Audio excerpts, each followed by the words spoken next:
Selamat pagi teman-teman. Kami dari KKM 35 PKN STAN akan menemani teman-teman dalam mempelajari akuntansi satuan kerja perangkat daerah bagian pendapatan. Landasan hukum yang kita pakai, Peraturan Pemerintah Nomor 71 Tahun 2010, Peraturan Pemerintah Nomor 58 Tahun 2005, Pernyataan Standar Akuntansi Pemerintah Nomor 2, Pernyataan Standar Akuntansi Pemerintah Nomor 12. Pendapatan daerah itu adalah semua penerimaan uang yang melalui rekening kas umum daerah yang menambah ekuitas lancar dan dia tuh merupakan hak daerah dalam 1 tahun anggaran dan tidak perlu dibayar kembali oleh daerah. 3 sumber pendapatan daerah: pendapatan asli daerah, pendapatan transfer, dan lain-lain pendapatan yang sah. Yang pertama, pendapatan asli daerah merupakan pendapatan yang diperoleh daerah dan dipungut berdasarkan peraturan daerah. PAD ini meliputi pajak daerah, contohnya seperti pajak motor, pajak penerangan jalan. Setelah itu ada retribusi daerah, contohnya adalah retribusi wisata di suatu daerah. Setelah itu ada hasil pengelolaan kekayaan daerah yang dipisahkan, dan pendapatan asli daerah lainnya. Sumber pendapatan daerah selanjutnya adalah pendapatan transfer. Apa sih pendapatan transfer?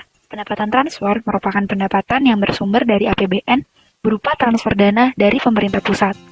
Pendapatan transfer dibagi menjadi 2, yaitu dana perimbangan dan dana transfer lainnya. Ada 3 jenis dana perimbangan, yaitu DBH atau dana bagi hasil yang berasal dari pajak dan sumber daya alam. Selanjutnya ada DAU, yaitu dana alokasi umum, dan yang terakhir ada DAK, yaitu dana alokasi khusus. Selanjutnya, untuk dana transfer lainnya dibagi menjadi 3 nih, yaitu otonomi khusus, keistimewaan, dan penyesuaian. Sumber pendapatan daerah yang terakhir adalah lain-lain pendapatan yang sah. Lain-lain pendapatan yang sah ini adalah pendapatan selain pendapatan asli daerah atau PAD dan pendapatan transfer, yang meliputi pendapatan hibah, pendapatan dana darurat, dan pendapatan lainnya. Pengukuran dan pencatatan pendapatan.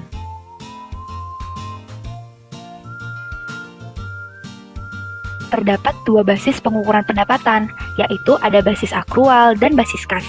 Basis akrual merupakan pengakuan pendapatan LO atau pendapatan di laporan operasional yang menggunakan basis akrual dengan akun resiprokal RK SKPD. Sedangkan untuk basis kas merupakan pengakuan pendapatan LRA atau pengakuan pendapatan di laporan realisasi anggaran yang menggunakan basis kas dengan akun penyeimbang EPSAL atau estimasi pendapatan SAL. Selanjutnya, prinsip pendapatan LRA. Prinsip pendapatan LRA ini ada 3, yaitu pendapatan LRA diakui saat kas diterima di rekening kas umum daerah atau RKUD, lalu kas diterima oleh SKPD atau bendahara penerimaan, dan yang terakhir, kas diterima entitas lain di luar pemerintah daerah atas nama BUD. Pendapatan LRA diklasifikasikan menurut kelompok dan jenisnya. Masing-masing jenis pendapatan dapat dirinci berdasarkan objek dan rincian objek pendapatan. Dan berikut adalah rinciannya. Yang pertama ada pendapatan asli daerah, yang terdiri dari pendapatan pajak daerah, pendapatan retribusi daerah, pendapatan hasil pengelolaan kekayaan daerah yang dipisahkan, dan lain-lain PAD yang sah. Dan yang kedua ada pendapatan transfer. Pendapatan transfer ini terbagi menjadi 2. Yang pertama ada transfer pemerintah pusat, dana perimbangan, terdiri dari dana bagi hasil pajak, dana bagi hasil sumber daya alam, dana alokasi umum, dan dana alokasi khusus. Yang kedua ada transfer pemerintah pusat lainnya, yang terdiri dari dana otonomi khusus, dana penyesuaian, dan dana penyesuaian. Dan yang ketiga ada lain-lain pendapatan yang sah, terdiri dari pendapatan hibah, pendapatan dana darurat, dan pendapatan lainnya. Kemudian, pendapatan RA dicatat berdasarkan asas bruto, yaitu dengan membukukan penerimaan bruto dan tidak mencatat jumlah netonya, atau setelah dikompensasikan dengan pengeluaran. Dalam hal besaran pengurangan terhadap pendapatan RA bruto, biaya yang bersifat variabel terhadap pendapatan dimaksud dan tidak dapat dianggarkan terlebih dahulu, dikarenakan diproses dikarenakan proses belum selesai, maka asas bruto dapat dikecualikan. Pengecualian asas bruto dapat terjadi jika penerimaan kas dari pendapatan tersebut lebih mencerminkan aktivitas pihak lain daripada pemerintah daerah, atau penerimaan kas tersebut berasal dari transaksi yang perputarannya cepat, volume transaksi banyak, dan jangka waktunya singkat, seperti pemadatan pajak. Selanjutnya, pengembalian yang bersifat sistematik, normal, dan berulang atas penerimaan pendapatan LRA pada periode berjalan maupun pada periode sebelumnya dibukukan sebagai pengurang pendapatan LRA. Koreksi dan pengembalian yang sifatnya tidak berulang atas penerimaan pendapatan LRA yang terjadi pada periode berjalan diperlakukan sebagai pengurang pendapatan LRA pada periode yang sama. Koreksi dan pengembalian sifatnya tidak berulang atas penerimaan pendapatan LRA yang terjadi pada periode sebelumnya, jika laporan keuangan tahun yang bersangkutan telah diterbitkan atau disampaikan ke DPRD, maka akan dibukukan sebagai pengurang saldo anggaran lebih atau SILPA pada periode ditemukannya koreksi dan pengembalian tersebut. Jadi, apabila pengembaliannya itu bersifat normal, maka akan dibukukan pada periode berjalan maupun pada periode sebelumnya. Namun, apabila koreksinya bersifat tidak berulang dan telah dilaporkan, maka akan sebagai pengurang saldo anggaran lebih atau SILPA. Selanjutnya ada prinsip pendapatan LO atau laporan operasional. Pendapatan LO ini juga dapat diklasifikasikan menurut sumber pendapatan, yaitu dari pendapatan asli daerah, pendapatan transfer, dan lain-lain pendapatan yang sah. Masing-masing pendapatan ini diklasifikasikan menurut jenis pendapatan, objek, dan rincian objek pendapatan, dan dapat kita lihat di samping rincian pendapatannya. Rincian pendapatan ini mirip dengan pendapatan LRA, hanya saja ada perbedaan di bagian ketiga, lain-lain pendapatan yang sah. Di sini hanya terdiri dari dua komponen, yaitu pendapatan hibah dan pendapatan lainnya. Pendapatan dana darurat tidak ada. Selanjutnya, pendapatan LAO diakui saat pertama timbulnya hak atas pendapatan, dan yang kedua pendapatan direalisasi, yaitu adanya aliran masuk sumber daya ekonomi. Ketiga, pendapatan LO yang diperoleh berdasarkan peraturan perundang-undangan diakui pada saat timbulnya hak untuk menagih pendapatan. Contohnya, Pemda dapat mengakui pendapatan pajak daerah ketika Pemda telah menetapkan surat ketetapan pajak daerah atau SKP. Keempat, pendapatan LO yang diperoleh sebagai imbalan atas suatu pelayanan yang telah selesai diberikan berdasarkan peraturan perundang-undangan, diakui pada saat timbulnya hak untuk menagih imbalan. Contohnya, Pemda dapat mengakui pendapatan retribusi daerah ketika Pemda telah menetapkan surat ketetapan retribusi atau SKR. Dan yang terakhir ada pendapatan LO yang diakui pada saat direalisasi adalah hak yang telah diterima oleh pemerintah tanpa terlebih dahulu adanya penagihan. Contohnya, penerimaan jasa giro. Akuntansi pendapatan LO dilaksanakan berdasarkan asas bruto, yaitu dengan membukukan pendapatan bruto dan tidak mencatat jumlah netonya setelah dikompensasi dengan pengeluaran. Dalam hal ini, besaran pengurang terhadap pendapatan LO bersifat variabel terhadap pendapatan dimaksud dan tidak dapat diestimasikan terlebih dahulu dikarenakan proses belum selesai, maka asas bruto dapat dikecualikan. Dalam hal badan layanan umum, pendapatan diakui dengan mengacu pada peraturan perundangan yang mengatur mengenai badan layanan umum. Pengembalian yang sifatnya normal dan berulang atas pendapatan LO pada periode penerimaan maupun pada periode sebelumnya dibukukan sebagai pengurang pendapatan. Koreksi dan pengembalian yang sifatnya tidak berulang atas pendapatan LO yang terjadi pada periode penerimaan pendapatan dibukukan sebagai pengurang pendapatan pada periode yang sama. Koreksi dan pengembalian yang sifatnya tidak berulang atas pendapatan LO yang terjadi pada periode sebelumnya dibuka sebagai pengurang ekuitas pada periode ditemukannya koreksi dan pengembalian tersebut. Jurnal Anggaran.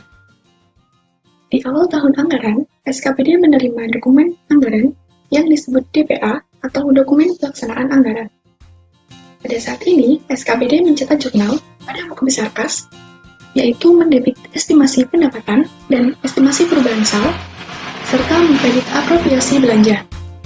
Pada buku besar aktual, no entry, karena pada dasarnya jurnal anggaran ini digunakan sebagai pembanding antara anggaran dan realisasinya saat menyusun laporan realisasi anggaran. Jurnal Transaksi SKPD. Sebagai dasar pencatatan transaksi, satuan kerja menggunakan dokumen sumber seperti surat ketetapan pajak daerah, surat ketetapan retribusi, surat tanda bukti pembayaran, bukti penerimaan lainnya, surat tanda setoran atau STS, dokumen pendukung seperti LPJ penerimaan dan pendapatan dari bendahara penerimaan. Jurnal Transaksi SKPD. Jurnal Transaksi Pendapatan LRA. Saat mengakui pendapatan LRA, maka SKPD akan mencatat estimasi perubahan saldo pada debit dan pendapatan LRA pada kredit pada buku besar kasnya. Jurnal tersebut berlaku baik untuk mencatat pendapatan yang didahului dengan penerbitan surat ketetapan maupun pendapatan yang tanpa menggunakan surat ketetapan. Jurnal akan dicatat pada saat pembayarannya telah diterima oleh bendahara penerimaan atau disetorkan langsung ke kas daerah. Hal ini sesuai dengan prinsip pengakuan transaksi pendapatan LRA. Jurnal Transaksi SKPD ketika SKPD mendapatkan pendapatan dengan surat ketetapan. Yang pertama, pada saat Pemda menerbitkan SKP atau SKR, SKPD mencatat piutang pendapatan pada pendapatan LU. Kemudian, pada saat diterimanya kas dari piutang, SKPD mencatat kas di bendahara penerimaan pada piutang pendapatan. Yang terakhir, pada saat kas tersebut disetorkan ke Kasda, SKPD mencatat RK PPKD pada kas di bendahara penerimaan. Jurnal tersebut dapat diringkas menjadi satu jurnal saja, yaitu pada saat kas disetor ke Kasda, yaitu RK PPKD pada pendapatan LO. Kemudian, jurnal transaksi SKPD pada saat SKPD mendapatkan pendapatan tanpa melalui surat ketetapan. Yang pertama, kas telah diterima oleh bendahara penerimaan SKPD. SKPD kemudian mencatat kas di bendahara penerimaan pada pendapatan LO. Kemudian, kas disetor ke Kasda berdasarkan bukti setor atau STS. SKPD mencatat RK PPKD pada kas di bendahara penerimaan. Kedua jurnal ini dapat disingkat menjadi satu kali jurnal saja, yaitu pada saat kas disetor ke Kasda, yaitu RK PPKD pada pendapatan LO. Berikut ilustrasi transaksi dan jurnal-jurnal pendapatan. Yang pertama, diterima pembayaran 1 juta berdasarkan bukti penerimaan. Dalam jurnal finansial, SKPD mencatat kas di bendahara penerimaan pada pendapatan LO sebesar 1 juta. Kemudian, di jurnal anggaran, SKPD mencatat EPSAL pada pendapatan LRA sebesar 1 juta. Transaksi kedua, yaitu penyetoran ke kas daerah sebesar 1 juta. Di jurnal finansial, SKPD mencatat RK PPKD pada kas di bendahara penerimaan sebesar 1 juta. Namun tidak mencatat apapun di jurnal anggaran. Transaksi berikutnya, penerbitan SKP atau SKR senilai 6 juta. SKPD mencatat piutang, pajak atau retribusi pada pendapatan LO sebesar 6 juta di jurnal finansial dan di jurnal anggaran tidak ada jurnal. Transaksi berikutnya, diterima pembayaran piutang pajak atau retribusi sebesar 3,5 juta. Di jurnal finansial, SKPD mencatat kas di bendahara penerimaan pada piutang pajak atau retribusi sebesar 3,5 juta. Kemudian di jurnal anggaran, SKPD mencatat EPSAL pada pendapatan LRA sebesar 3,5 juta. Transaksi berikutnya, pendapatan disetor ke Kasda hanya 3 juta. Di jurnal finansial, SKPD mencatat RK PPKD pada kas di bendahara penerimaan sebesar 3 juta, dan di jurnal anggaran tidak mencatat jurnal apapun. Transaksi terakhir, diterima aset berupa peralatan dari entitas lain. Nilai wajar aset tersebut sebesar 5 juta. Di jurnal finansial, SKPD mencatat peralatan pada pendapatan LO sebesar 5 juta, dan di jurnal anggaran tidak mencatat jurnal apapun, karena tidak ada aliran kas. Materi akuntansi SKPD bagian pendapatan telah selesai. Terima kasih telah memerhatikan teman-teman.